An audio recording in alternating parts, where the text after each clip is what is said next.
Olá pessoal, tudo bem com vocês? Meu nome é Vinícius Nicéas, professor de língua portuguesa, e estamos iniciando esse novo processo de aula virtual.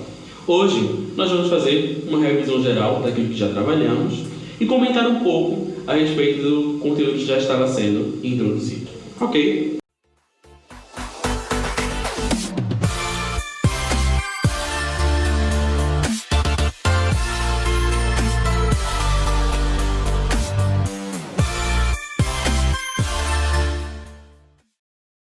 Primeiramente, eu quero desejar votos de saúde para você, para a sua família, e pedir que você pegue seu material, caderno, livro, tudo aquilo que é necessário para o acompanhamento das aulas.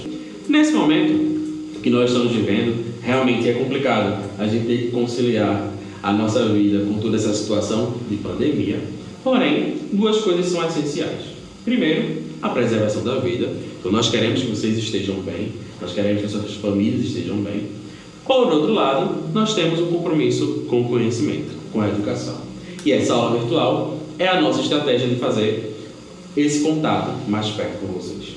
Então, para a gente iniciar, aluno do 6º ano, no nosso tópico de revisão, a gente vai falar sobre linguagens, variedades linguísticas e o tópico de fonologia.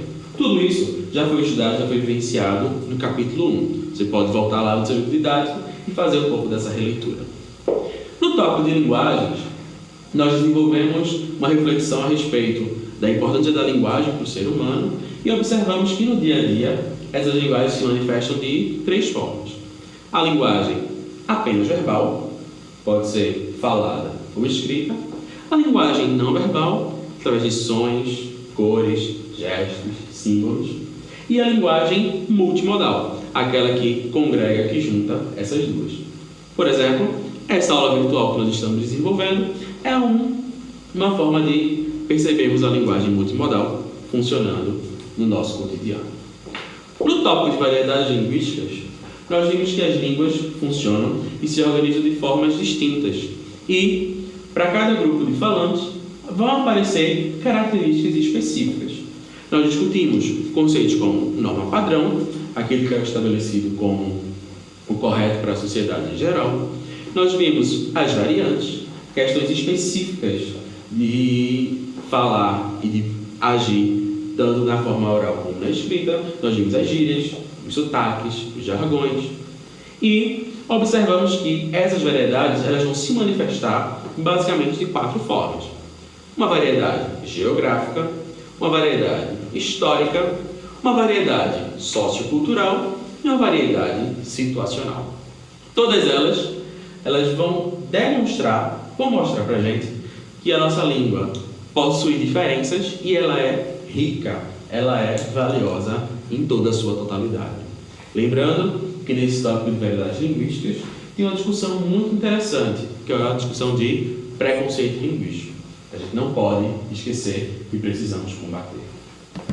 No tópico de fonologia, nós trabalhamos com uma diferença entre os fonemas e as letras. Fonema, como os sons que nós utilizamos quando pronunciamos determinada palavra, e as letras, como a forma de registrar, de colocar no papel aquele som que nós ouvimos. Nós observamos que na língua portuguesa diversas palavras possuem a mesma quantidade de fonemas e de letras, mas em alguns casos, como no exemplo com o uso de dígrafos, nós podemos ter uma maior quantidade de letras para fonemas. Então, essa análise de aspecto fonológico demonstra para a gente que a nossa língua tem 2 modalidades, oral e escrita, e nem sempre elas são coincidentes. Ok? Todo esse tópico de revisão está no seu capítulo 1, seu livro didático, você pode retornar para ele e revisar. Agora, nós vamos falar um pouco sobre a introdução do capítulo 2. Nós iniciamos um pouco disso antes do isolamento social e vamos agora continuar um pouco essa discussão. No nosso capítulo 2, nós trabalhamos com o gênero narrativa de aventura. Aquele gênero que vai, ao contar a história de determinado personagem, demonstrar em aspectos específicos, pelo contexto, pela escolha das palavras, pela forma como a narrativa é criada, uma aventura vivida por aquele personagem. Esse gênero se encaixa em um tipo textual específico. Nós vimos que existe o tipo textual narrativo, o descritivo, o injuntivo, o argumentativo, o tipo textual de relato, e todos eles funcionam para a nossa comunicação. Para cada gênero textual específico, ou para cada situação que a gente decide interagir com a linguagem, a gente vai usar esses tipos textuais. No nosso gênero específico, o tipo textual é o tipo narrativo, como o próprio nome do gênero já aponta para a gente.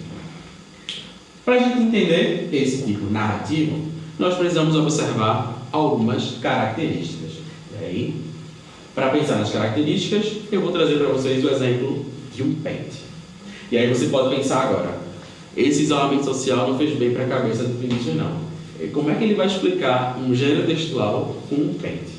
Então, vou mostrar para vocês as características do gênero narrativo através do pente. Para poder a gente ter certeza que um texto se encaixa no gênero narrativo, nós vamos observar 5 características. A primeira, os personagens, depois o enredo, depois narrador, tempo e espaço. Não necessariamente precisa ser nessa ordem, mas apenas aqui é uma forma didática. Nos personagens, nós vamos observar aqueles que estão interagindo na narrativa, sejam personagens principais, secundários, figurantes, todos eles compõem a narrativa em sua essência.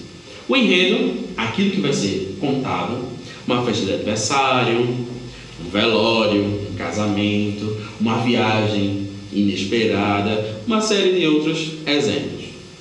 O narrador é essencial também na construção da narrativa, que pode ser o narrador personagem, aquele narrador que participa da história em primeira pessoa, o narrador observador, aquele que vai contar a história, mas de fora, em terceira pessoa, e o narrador onisciente, aquele que não participa, mas que conhece todos os personagens e tudo que vai acontecer.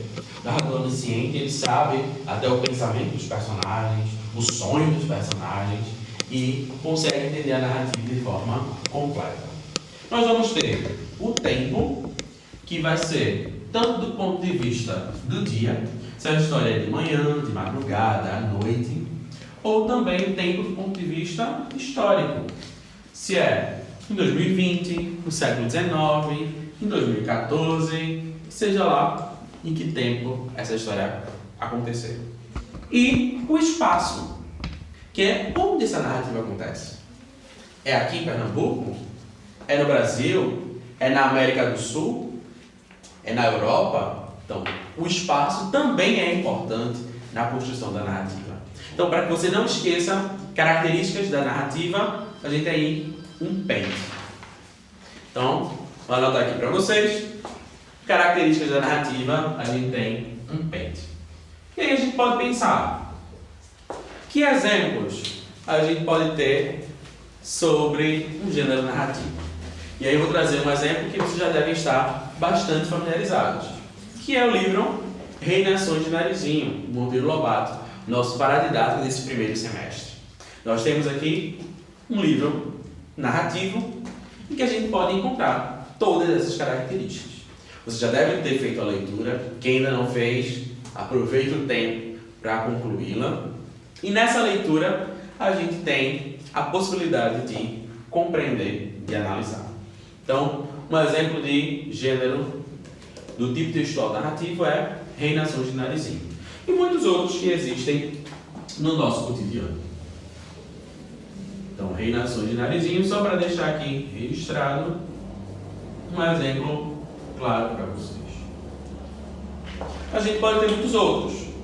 Fábulas, contos, parábolas, uma série de outros gêneros que se encaixam nesse tipo textual. Ok? No livro didático de vocês, a gente já tinha trabalhado com o primeiro texto, que era sobre o naufrágio. Quem tiver lembrado há mais de um mês atrás vai recordar disso que eu estou falando para vocês. E nas páginas 64 a 72, vocês vão encontrar material relativo ao gênero narrativo de aventura. Então, aqueles que já desenvolveram, já estão de parabéns. Aqueles que não concluíram, então fica aí a dica para vocês concluírem essa atividade. E aqueles que ainda não fizeram, Então fica aí mais uma vez a oportunidade para vocês. Ok? Então por hoje, nossa primeira aula virtual do 6º ano está encerrando, mas se você ficou com alguma dúvida, se quer mais uma explicação a respeito de algum desses tópicos, deixa um comentário aqui nesse vídeo que a gente vai responder. Curte, compartilha, se inscreve aí no canal que a gente vai ter aí uma caminhada de aulas online para vocês. Beleza? Tudo certinho? Até a próxima. Tchau, tchau.